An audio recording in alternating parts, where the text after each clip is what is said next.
Continuando, correntes marítimas, página 41. Todos sabem que os pinguins vivem em lugares bem gelados. Por isso, muitos grupos deles habitam a costa da Antártica, onde as temperaturas são baixas praticamente o ano todo. Contudo, de vez em quando chegam levas de pinguins às praias brasileiras, principalmente na região sul. Existem relatos da aparição desses animais em praias de outras regiões do país. Eles são trazidos por uma corrente marítima de águas frias que vem do Oceano Glacial Antártico. As correntes marítimas são massas de água que se deslocam continuadamente nos oceanos, na mesma direção e com igual velocidade. Elas se diferenciam das águas em torno porque apresentam salinidade e temperatura específicas. São provocadas pela diferença de temperatura, pressão e salinidade dos oceanos, impulsionadas pelos ventos. O movimento de rotação da Terra e a forma das bacias oceânicas também são responsáveis pela formação de correntes marítimas. Observe o mapa a seguir que representa os dois tipos de correntes oceânicas. A corrente fria é as flechinhas azuis e a corrente quente é as flechinhas vermelhas.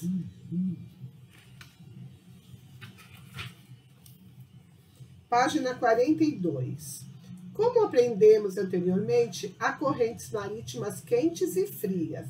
As quentes partem das áreas mais quentes do globo, próximo à linha do Equador, em direção aos polos, contornando os continentes. As frias fazem o caminho inverso. Elas originam-se nos polos, que são áreas muito frias, e seguem em direção às áreas mais quentes. As correntes marítimas desempenham um papel importante nas características de algumas paisagens geográficas, pois influenciam o tipo de clima de certas regiões. Por exemplo, a corrente do Golfo, por ser quente, aquece o litoral europeu, amenizando o clima, principalmente o Reino Unido. Já a corrente do Labrador, por ser fria, provoca o congelamento das águas do porto de Nova York, nos Estados Unidos, o que dificulta o movimento dos navios durante o inverno. Nas áreas costeiras de alguns países e em certas regiões dos oceanos, há um movimento ascendente das águas profundas, induzido geralmente pelo próprio relevo da costa. Ao subirem à superfície, essas águas frias transportam grande quantidade de nutrientes do fundo do oceano, o que torna tais áreas viscosas e, por isso, intensamente aproveitadas para a produção de pescados de algum país. Viscosas são grande quantidade de peixe. Esse fenômeno é conhecido como ressurgência e ocorre, por exemplo, no Peru e na costa oeste dos Estados Unidos, na Califórnia. Observe a ilustração que representa como isso costuma ocorrer na porção sul do Oceano Atlântico. Então, a gente vê a ressurgência aqui embaixo, as águas frias e profundas, as águas quentes que estão mais na superfície e as chuvas.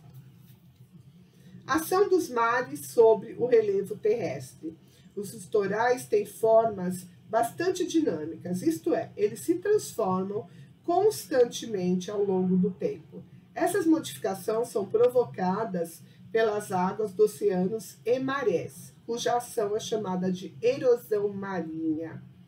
As águas alteram as linhas costeiras, retirando sedimento das partes altas e depositando-os nas partes baixas. Esse processo erosivo pode ser tanto destrutivo quanto construtivo. O trabalho destrutivo do mar ocorre principalmente em áreas da costa alta, ao quebrar nesse tipo de costa. As ondas do mar causam a fragmentação e o desmoronamento das paredes rochosas. Esse processo é denominado abrasão. Aos poucos, a costa alta, também conhecida como falésia, fragmenta-se em blocos de vários tamanhos. Esses blocos se deslocam, caem junto ao sopé das falésias, fragmentando-se novamente e continuam sendo trabalhados pelo mar. A superfície que se forma no sopé de antigas falésias é chamado de plataforma de abrasão. Então, aqui nós temos o nível da maré alta, o nível da maré baixa, plataforma de abrasão. Aqui nós temos a plataforma de abrasão, depósito de sedimentos, que aí ela nivelou.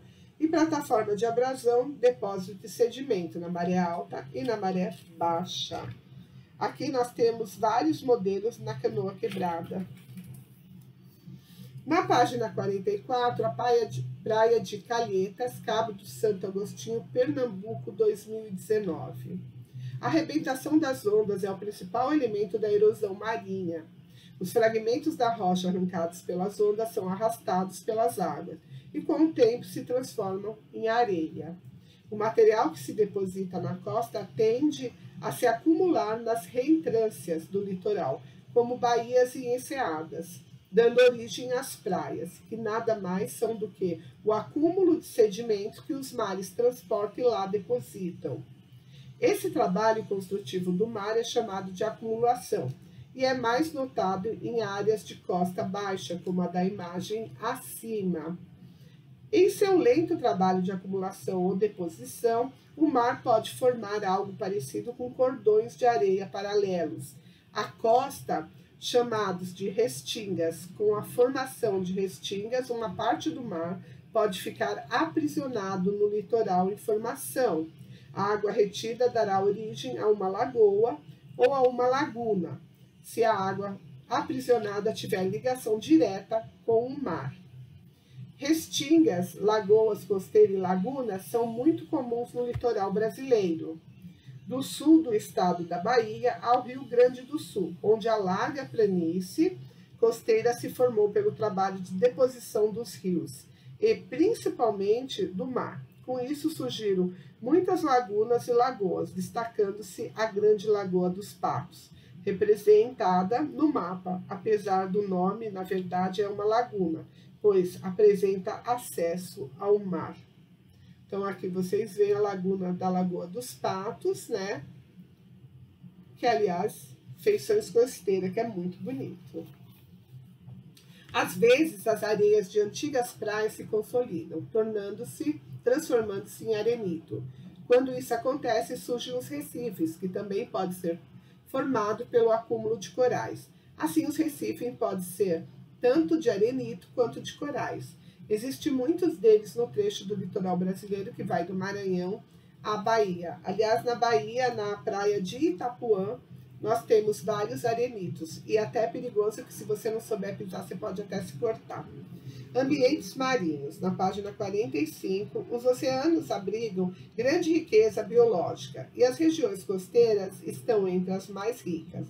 Essas áreas recebem nutrientes continentais, depositado pelos rios e ventos, e sedimentos trazidos do fundo dos mares, pela ressurgência das correntes oceânicas frias e ricas em nutrientes.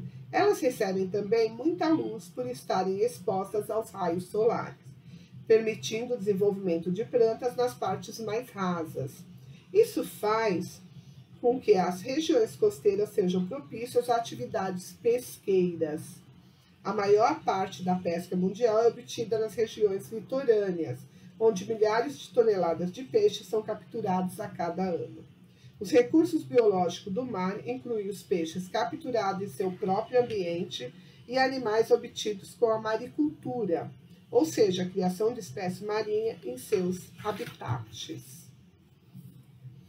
Os cultivos de salmão e camarão-tigre gigante, por exemplo, são praticados intensivamente em vários países. Além dessas espécies, pesquisas científicas têm se empenhado em encontrar outras fontes alimentares que possam ser criadas, como algas, crio e peixes de profundidade. As regiões costeiras e as ilhas reúnem ainda vários ecossistemas importantes para a vida marinha e para o ser humano. Entre os de maior destaque estão os pântanos salgados, mangues e os recifes de corais. Aqui é um barco de pesca em meio ao cultivo de ostras e marisco no distrito de Ribeirão da Ilha, em Florianópolis, Santa Catarina. Nas zonas temperadas, áreas litorâneas alagadas pela maré formam regiões pantanosas, que é essa do lado que vocês estão vendo, que fica na Paraíba. Além disso, desenvolve inúmeras espécies, por isso eles apresentam fauna e flora muito diversificada. Além disso, os ambientes de transição entre água doce e salgada são muito importantes para a retenção de poluentes que vêm do continente pelos rios, porque filtram essas águas e ajudam a conter os avanços das marés altas vindas do oceano. A vegetação conhecida como manguezal é adaptada em ambientes com grande quantidade de sal que recebem água doce dos rios que se esparramam ao chegar ao litoral. Os mangues são encontrados em mais da metade das praias tropicais e constituem fonte de alimento para caranguejos, mariscos, peixes, mamíferos aquáticos, entre outros. Nos pântanos, principalmente no inverno, patos e gansos podem ser frequentemente avistados. Aqui tem uma curiosidade dos mangues, né? Os mangues e os pântanos salgados se formam na desembocadura dos rios. São chamados estuários. Denomina-se estuário a foz de um rio que se abre para o mar e está sujeita a variações da maré. Com isso, a foz fica dominada ora por água doce, ora por água salgada. Como recebem nutrientes trazidos do continente pelos rios e do fundo do oceano pela maré alta, os estuários apresentam um ecossistema favorável ao desenvolvimento de uma rica e entrelaçada cadeia alimentar. Recifes de corais, é essa beleza que tem aqui na Grande Barreira do Coral da Austrália. Como vimos no início do capítulo, os recifes de corais são formações típicas dos mares tropicais e constituem o habitat de uma variedade de seres vivos. Isso ocorre porque os nutrientes disponíveis na água são utilizados e reutilizados em uma cadeia alimentar bem diversificada. Algas soltas e presas aos recifes formam a base da cadeia, que reúne peixes, estrelas do mar, moluscos, medusas, tartarugas, anêmonas, ouriços, moreias, entre muitos outros animais. Esse ecossistema sobrevive graças às águas claras com fluxo constante, temperatura acima de 21 graus e elevada salinidade. Qualquer forma de modificação desse frágil e complexo ambiente ocasiona o rompimento de toda a cadeia alimentar. Então, eles são muito importantes para a cadeia alimentar. A Grande Barreira de Coral da Austrália é um dos mais complexos e importantes ecossistemas da Terra e forma um translúcido labirinto com quase 3.000 recifes, maior que o território da Itália.